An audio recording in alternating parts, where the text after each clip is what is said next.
Ja-in wakes Anna up, asking her to go swimming with him, but she has to go to work and he needs to go to school.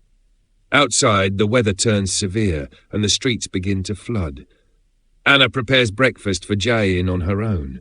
Her mother calls to check on her and reassures her that everything will be fine.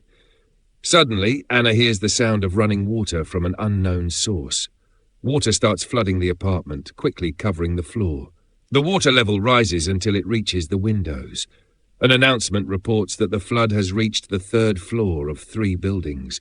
All residents are ordered to evacuate to higher floors using the stairways, as the elevators are no longer operational. Losing her patience, Anna scolds Ja-in when he keeps trying to play. She places him on a table and hurriedly gathers their belongings while water continues to fill the apartment. A security officer from her company is on the way to rescue her. Anna is forced to abandon everything and head upstairs with Ja-in. She carries a small bag containing Ja-in's medication and finds him sitting sadly inside a closet. Outside, people are fleeing their homes with whatever luggage they can carry. Anna reaches the nearest stairwell, but a large crowd blocks the way. She runs toward the emergency stairs instead. After climbing several floors, debris blocks her path. She climbs over it and nearly falls. Seeing bodies submerged in the water, Anna decides to turn back. In another hallway, people are fighting over access to an apartment to use the bathroom. Hearing her name being called, Anna runs toward the voice, while Ja-in follows the crowd into an apartment. As she finds her son, a massive wave crashes through the windows. Traumatic memories resurface, being trapped underwater in a car with her husband, Kwon. The wave floods the apartment. Anna struggles to swim as the bag drifts farther away through the window. She takes a deep breath and dives down to search for Ja-in. Grabbing him, she pushes toward the door, but it will not open, and she loses consciousness. Suddenly, Joe opens the door and helps her escape the flooded apartment. They climb over the balcony railing, and Joe performs first aid on Ja-in. The boy bursts into tears, clinging tightly to his mother. Joe records them and sends a report back to the company, confirming that their top researcher is still alive. He then continues upstairs as the company's helicopter approaches. 3 hours earlier, a meteorite struck Antarctica, causing massive ice melt and sending floodwaters northward. The government remains silent because nothing can be done to stop it, meaning the extinction of humanity is inevitable. Anna is shocked by what she hears. Her company is not merely an AI research lab. Her true mission is to create a new human race. The emotion machine she must complete was left unfinished after the previous researcher died, and it remains in the experimental stage. Human-like bodies have already been created, endowed with intelligence and the ability to reproduce. All that remains missing is emotion to complete them. Anna takes Ja-in to use the bathroom in a nearby apartment and quickly calls her mother before things get worse. Suddenly, a gas pipe in the kitchen bursts. All 3 rush outside. Other apartments begin exploding as well, and flames start spreading down both sides of the hallway. Joe climbs to the next floor and helps Ja-in up, but the boy resists, and his struggle causes Anna to fall into the water below. Memories of the accident resurface once again. Fighting through her fear, Anna swims back toward the building. She hears cries for help coming from inside an elevator. She tries desperately to force the doors open, but fails. Deciding to look for tools on an upper floor, she encounters 2 looters emerging from an apartment after attacking someone. Terrified, she runs back downstairs, only to find the water nearly filling the entire level and Gisu no longer responding. Soon after, a massive wave slams into the building. She recalls the past. Her husband, exhausted, handing her their son and forcing her to leave with the child without him. Returning to the present, Anna urgently searches for Ja-in and Joe. Ja-in is feeling unwell and needs his medication.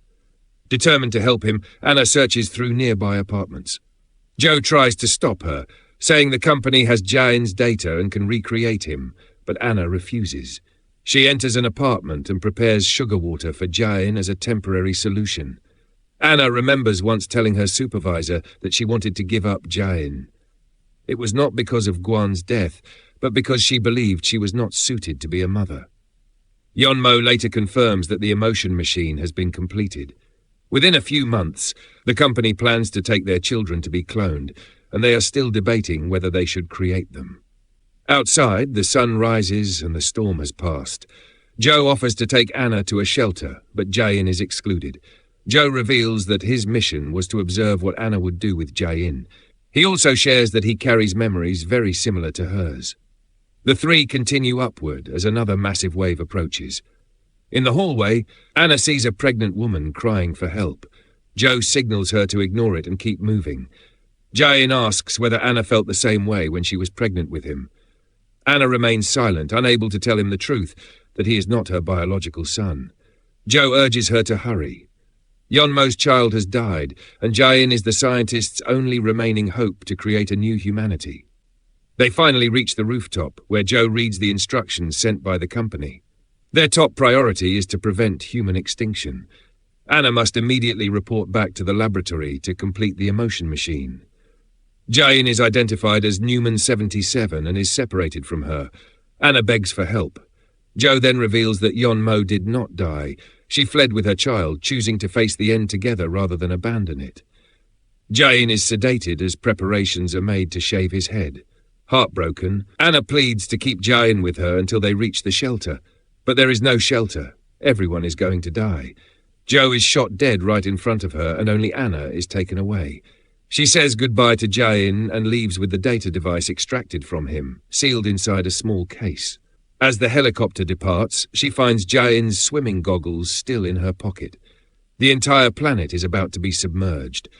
7 spacecraft manage to escape Earth, carrying scientists aboard. Within 15 minutes, thousands of meteor fragments will strike the planet, and most life will be wiped out. The scientists must complete the project to create humans capable of evolving to survive. Physical human bodies lack only one thing: emotion, especially that of a mother. Anna proposes a simulation program that puts a mother through repeated hardships to save her child. By doing this over and over, they can collect all the necessary emotions in a short period of time. When the disaster is about to strike, Anna will connect to the simulation and wake up in her bed. This time, water has already flooded the apartment, and once again it is Joe's call, saying he is coming to pick them up. Anna remembers her conversation with Yeon-mo and the outcome in which they will take Jae-in away. She takes some medicine and tells Jae-in to obey her and never follow any strangers.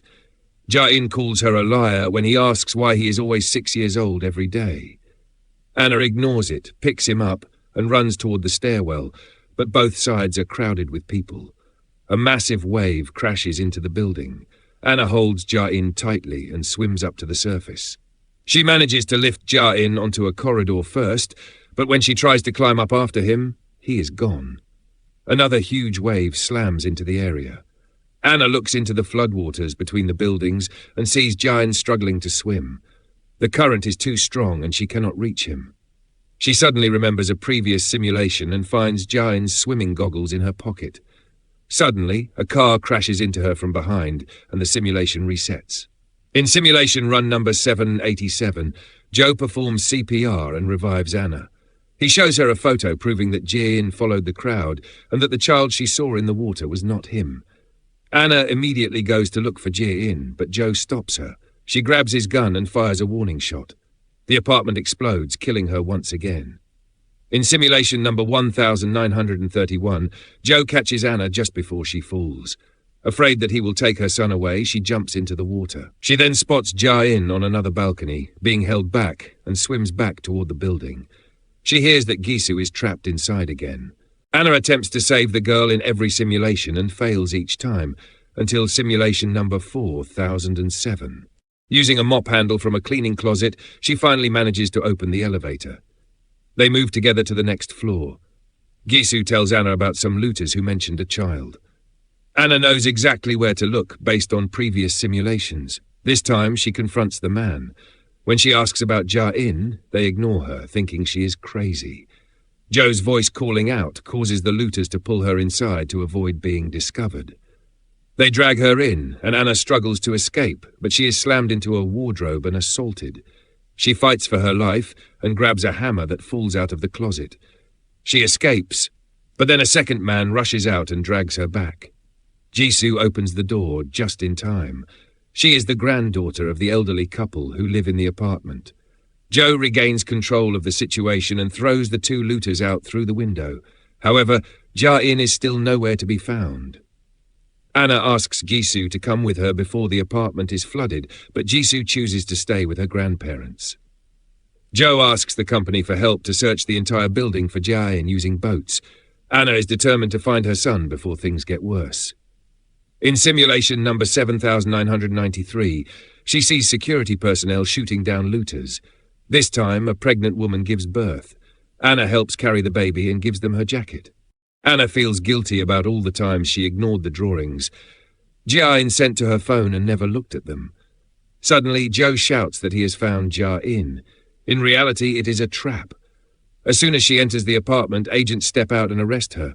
Joe tells her that they will wake her up on the rooftop so she can say goodbye, and Anna reminds him that Joe dies on the rooftop every single time.